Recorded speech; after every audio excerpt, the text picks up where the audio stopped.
അത് കഴിഞ്ഞാൽ നിങ്ങളുടെ റിട്ടയർമെന്റ് സ്വന്തം കാര്യം നോക്കുക എന്നുള്ള ഏറ്റവും പ്രൈമറി ആയിട്ടുള്ള കാര്യം ചെയ്യുക. ഒരു 30 വയസ്സിലൊക്കെ നിങ്ങളൊരു 10-15 വർഷത്തേക്ക് ഇൻവെസ്റ്റ് ചെയ്താൽ ഒരു 45 വയസ്സാകുമ്പോൾ നിങ്ങളുടെ ഒരു നല്ല സമയത്ത് നിങ്ങൾക്ക് നാട്ടിലെത്തി സുഖമായി ജീവിക്കാൻ സാധിക്കും.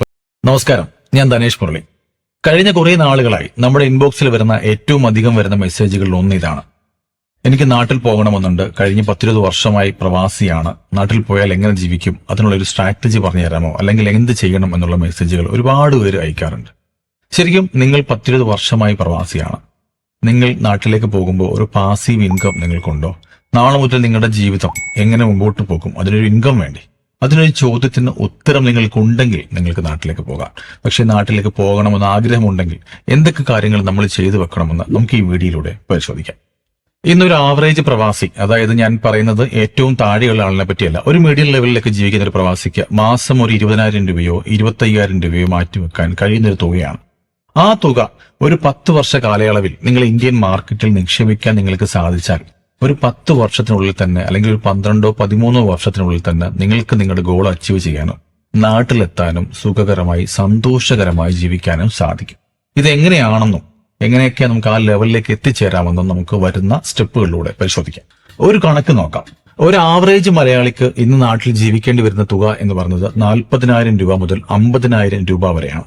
അതായത് ഒരു വർഷം നിങ്ങൾക്ക് വേണ്ടി വരിക ഒരു മാസം 50,000, അത് ഇൻറ്റു 12, അതായത് 6 ലക്ഷം രൂപയോളമാണ് നമുക്ക് വരുന്ന ജീവിത ചെലവ്. പ്രതിമാസം നമ്മുടെ അക്കൗണ്ടിൽ എത്തണമെങ്കിൽ ഏകദേശം 1 കോടി രൂപയുടെ SIP അല്ലെങ്കിൽ ലംസമായി ഇൻവെസ്റ്റ് ചെയ്ത് ഒരു പോർട്ട്ഫോളിയോ നിങ്ങൾ ക്രിയേറ്റ് ചെയ്തിട്ടുണ്ടാവണം. അതായത് സിസ്റ്റമാറ്റിക് വിഡ്രോവൽ പ്ലാൻ വഴി നിങ്ങൾക്ക് നിങ്ങളുടെ ആവശ്യത്തിന്, അതായത് ഒരു 50,000 രൂപ വരെ മാസം നിങ്ങളുടെ ചെലവുകൾക്കുള്ള തുക കണ്ടെത്താൻ സാധിക്കും. ഇത് കുറച്ച് നാളത്തേക്ക് മാത്രമല്ല, നിങ്ങളുടെ ജീവിതകാലം എത്രയാണോ അല്ലെങ്കിൽ നിങ്ങളുടെ അടുത്ത തലമുറയ്ക്കും ഇത് മുമ്പോട്ട് കൊണ്ടുപോകാൻ സാധിക്കും. ഇതെങ്ങനെ ഉണ്ടാക്കിയെടുക്കാൻ സാധിക്കും എന്നുകൂടി നമുക്ക് പരിശോധിക്കാം. 2 രീതിയിൽ നമുക്ക് അത് ഉണ്ടാക്കാൻ സാധിക്കും. ഒന്ന്, ഒരു സാധാരണ പ്രവാസിയാണ്, മാസം ഒരു 20,000 രൂപ 25,000 രൂപയൊക്കെ മാറ്റിവെക്കാൻ സാധിക്കുന്ന ഒരാളാണെങ്കിൽ അത് SIP വഴി മ്യൂച്വൽ ഫണ്ടിൽ നിക്ഷേപിച്ചാൽ ഏകദേശം മ്യൂച്വൽ ഫണ്ടിന്റെ ഒരു ലോങ് ടേം റിട്ടേൺ എന്ന് പറഞ്ഞാൽ നിങ്ങൾക്ക് അറിയാവുന്ന പോലെ തന്നെ 12-15% ആണ്. ഈ ഒരു രീതിയിൽ നിങ്ങളൊരു 12 മുതൽ 14 വർഷം വരെ നിക്ഷേപിക്കാൻ നിങ്ങളെ കൊണ്ട് സാധിച്ചാൽ നിങ്ങളുടെ 20,000 റുപ്പീസിന്റെ SIP ഏകദേശം 1 കോടി രൂപയോളമാകും. അങ്ങനെ SIP വഴി നിങ്ങൾക്ക് ഈ നിങ്ങളുടെ കോർപ്പസ് ക്രിയേറ്റ് ചെയ്യാൻ സാധിക്കും.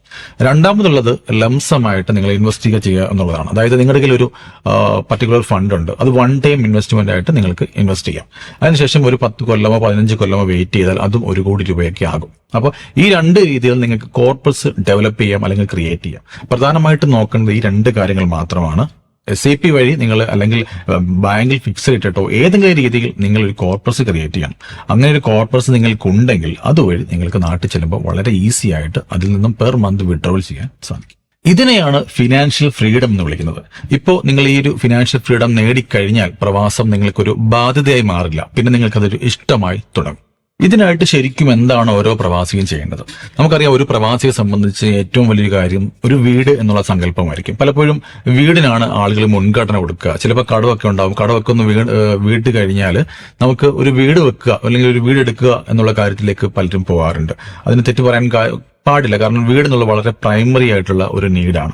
വീട് വെച്ച് കഴിഞ്ഞാൽ അടുത്ത നമ്മുടെ ലക്ഷ്യം എന്ന് പറയുന്നത് മറ്റു കാര്യങ്ങളിലേക്ക് പോകുന്നതിന് മുമ്പ് നമ്മുടെ റിട്ടയർമെന്റ് ആയിരിക്കും ഒരു പ്രവാസിയെ സംബന്ധിച്ച്. ഇപ്പൊ നാട്ടിലുള്ള ഒരു ഗവൺമെന്റ് ജോലിക്കാരനെ സംബന്ധിച്ച് അവർക്ക് PF ഉണ്ട്. PF-ൽ കൃത്യമായിട്ട് അവരുടെ മന്ത്ലി സാലറിയുടെ ഒരു എമൗണ്ട് പോകും. അങ്ങനെയാണെങ്കിൽ വളരെ കൃത്യമായിട്ട് തന്നെ ഒരു 55 വയസ്സ് കഴിയുമ്പോൾ അല്ല 60 വയസ്സ് കഴിയുമ്പോൾ അവരുടെ അക്കൗണ്ടിലേക്ക് അവർ ഇത്രയും നാൾ ജീവിച്ച അതേ ലൈഫ് സ്റ്റൈലിൽ അവർക്ക് മെയിൻറ്റെയിൻ ചെയ്ത് ജീവിക്കാനുള്ള ഇൻകം അവർക്ക് PF വഴി ജനറേറ്റ് ചെയ്യും. പക്ഷെ ഒരു പ്രവാസിയെ സംബന്ധിച്ച് ജോലി പോയാലോ അല്ലെങ്കിൽ നാട്ടിലേക്ക് പോകേണ്ടി വരുമെന്ന് കേൾക്കുമ്പോൾ തന്നെ ഹാർട്ട് അറ്റാക്കും അല്ലെങ്കിൽ നെഞ്ചത്തുവിനൊക്കെ വരുന്ന പ്രധാനപ്പെട്ട റീസൺ എന്ന് പറഞ്ഞാൽ നാളെ മുതൽ എങ്ങനെ ജീവിക്കുമെന്നുള്ള ചോദ്യത്തിന് ഉത്തരമില്ലാത്തതുകൊണ്ടാണ്. അതുകൊണ്ട് ഓരോ പ്രവാസിയും ചെയ്യേണ്ടത്, വീട് ഒരു കമ്പൽസറി ആണെന്ന് വീണ്ടും പറയുന്നില്ല, നിങ്ങൾക്കത് പ്രൈമറി ആയിട്ട് തോന്നുന്നുണ്ടെങ്കിൽ നിങ്ങൾ വീടിന് വേണ്ടി നിങ്ങൾക്ക് പണം ചെലവഴിക്കാം.